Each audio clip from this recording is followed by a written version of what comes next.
쓸모아. 지난 22일 러시아에서는 충격적인 일이 벌어졌습니다. 러시아 블라디보스토크로 수입된 일본차에서 기준치가 넘는 방사선이 검출되어 반송된 것입니다. 리아 노보스티 통신 등에 따르면 블라디보스토크 세관은 전날 오후 일본에서 들어온 도요타 프리우스 하이브리드 자동차 한 대에서 기준치를 초과한 방사선이 검출됐다고 밝혔습니다. 2011년 3월 발생한 일본 원전 사고 후 블라디보스토크로 수입되는 일본 물품에서 방사능 초과가 검출된 사례는 그해 4월부터 2017년 6월까지 모두 875건이었습니다. 일본 수입차에서 방사능이 검출된 것은 2017년 이후 처음이라고 리아 노보스티는 전했습니다.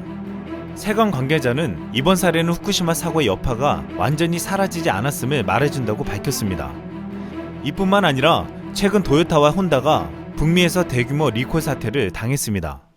지난 22일 교도통신에 따르면 도요타 자동차는 북미와 중남미 시장에서 충돌 사고 때 에어백이 열리지 않을 우려가 있는 것으로 지적된 총 324만 대의 리콜을 실시하기로 했습니다. 도요타의 이번 리콜 대상은 2010년 이후 생산된 코롤라와 아바론 등 4개 차종이었습니다. 이와 함께 혼다도 이날 에어백 관련 문제로 미국과 캐나다에서 총 270만 대를 리콜한다고 밝혔습니다. 혼다 자동차에 장착된 에어백은 오래전부터 문제가 제기되어 왔는데 이를 납품했던 다카타는 결국 파산한 바 있습니다. 또한 일본 미쓰비시 자동차는 지난 20일 독일 검찰에 압수수색을 당했습니다. 디젤 자동차 배기가스 장치를 조작한 혐의로 불법 장치를 장착했다는 것입니다. 일본은 2017년 이후에만 닛산 자동차, 고베제강소, 미쓰비시 전선, 도레이 등의 기업들이 품질을 조작한 것이 드러나 큰 충격을 준 바 있습니다. 이번 사건은 일본 기업들의 품질 신화를 다시 무너뜨리며 일본 자동차 산업의 전반적인 위기를 가지고 올 수도 있다고 전망되고 있습니다. 이미 도요타를 제외하고 나머지 일본 자동차 기업들은 지난해 최악의 실적을 기록하며 흔들리고 있습니다. 지난해 상반기 닛산은 85%, 미쓰비시는 82%나 매출이 줄며 위기를 맞고 있다는 보도가 나온 바 있습니다. 일본은 한때 전 세계를 점령했던 가전과 반도체를 한국에게 빼앗겼습니다. 그럼에도 일본이 아직도 자랑하며 일본을 먹여 살린다고 하는 것이 자동차 산업이었습니다. 그중 일본 자동차를 대표하는 도요타는 일본 전체 주식시장 1위의 시가총액을 자랑하며 동시에 전세계 자동차 기업 중에서도 1위의 시가총액의 기업이었습니다. 그런데 지금 일본은 이마저도 흔들리며 심각한 위기를 맞고 있다는 것입니다. 일본 자동차 산업이 흔들리고 있는 동안 한국의 현대자동차는 놀라운 실적을 발표했습니다. 현대차는 작년 연간 실적을 집계한 결과 영업이익이 3조 6,847억 원으로 전년보다 52%나 증가했다고 22일 밝혔습니다. 지난해 판매 대수가 전년보다 3.6% 줄었지만 대형 SUV 팰리세이드와 제네시스 등 고가 라인 판매가 급증하며 매출 수익성 강화를 이끌었습니다. 놀라운 것은 매출액이 105조 7,904억 원으로 전년보다 9.3% 늘었는데 현대차 매출액이 100조 원을 돌파한 것은 처음이었습니다.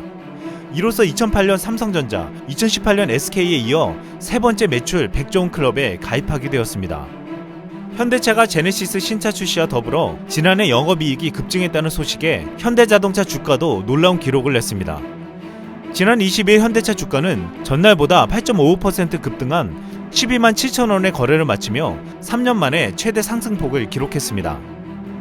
현대차에게 수익성 강화를 이끈 SUV가 2020년에는 더욱 강화될 전망입니다. 제네시스 GV80은 출시하자마자 첫날 15,000대가 계약되며 현재 2만 대가 넘게 계약되고 있습니다. 이는 현대차가 올해 판매 목표로 설정한 24,000대를 출시하자마자 달성한 놀라운 성과였습니다. 현대차는 제네시스 GV80에 이어 G80과 GV70 등 올해 럭셔리 라인업을 연달아 출시할 예정입니다. 또한 제네시스에서만 올해 5천억 원, 내년에는 1조 원의 추가 이익을 창출할 것이라고 전망되고 있습니다. 이미 현대차는 북미와 유럽에서 일본차보다 성능이 우수하다고 평가받고 있습니다. 북미에서는 아직 일본차 판매량이 못 미치지만 지난해 현대의 팰리세이드와 기아의 텔루라이드가 돌풍을 일으켰습니다. 팰리세이드는 지난해 미국에서만 3만여 대가 팔리며 4.5%의 시장 점유율을 달성하여 큰 성과를 거두었습니다. 특히 기아의 텔루라이드는 2020 북미 올해의 차 SUV 부문에 선정되어 그 품질을 인정받기도 했습니다. 텔루라이드는 지난해 2월 미국 시장 출시 이후 1년이 채 안되는 기간 동안 58,604대가 판매될 정도로 큰 인기를 끌었습니다. 지난해 8월 업계 관계자는 미국 시장에서 팰리세이드와 텔루라이드가 돌풍적인 인기를 끌며 공급이 수요를 못 따라가서 없어서 못 팔 정도가 되고 있다고 했습니다. 현대차는 이 기세를 몰아 제네시스 GV80, GV70 등 럭셔리 SUV로 북미 시장의 점유율을 확장시켜 나갈 예정입니다.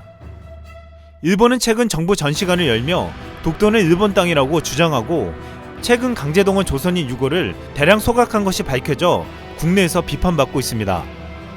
또한 강제징용과 수출 규제에는 한국에서 해법을 내라며 태도를 바꾸지 않고 있습니다.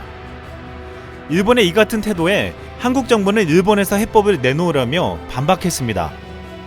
일본은 한국에 대한 수출 규제로 인해 오히려 피해를 입었고 지금 한국이 엄청난 속도로 부품과 소재를 국산화하는 것을 지켜볼 수밖에 없습니다.